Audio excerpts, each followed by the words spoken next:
ஏன் படுத்து கிடக்கலடா? உனக்கு ஏன் கூட்டத்தில் ஒரு 2 பேர் வந்து வில்லங்கமாக இருக்கீங்கடா? அதான் நீனும் சரியில்லை, இந்த உடுக்க பிள்ளையும் சரியில்லை. 2 கிளப்புற வேலை தான், மீதிலாம் சைலண்டாக இருக்குது. இப்போ வயிற்றுல எங்கே இடம் குறைச்சலாக இருக்குது உங்களுக்கு?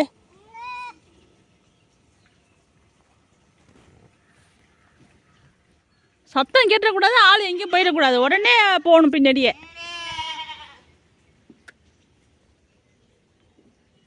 என் தாலாட்டு தாங்கலாம் எம்மா அமைதியாக இருக்குது, நல்ல பிள்ளையா. எப்படி பார்க்குது குறுக்குறுன்னு? ரெடி தாங்கம், மேய போகணுமா? வாங்க போவோம். சத்தம் படாமல் வரணும், பிச்சை எடுத்துட்டா எல்லாரையும். கொஞ்சம் நஞ்ச சட்டையா பண்ணுறீங்க? அழகிய பிடிச்சி இங்கே கட்டி வச்சுருந்தா புட்றா புட்றா.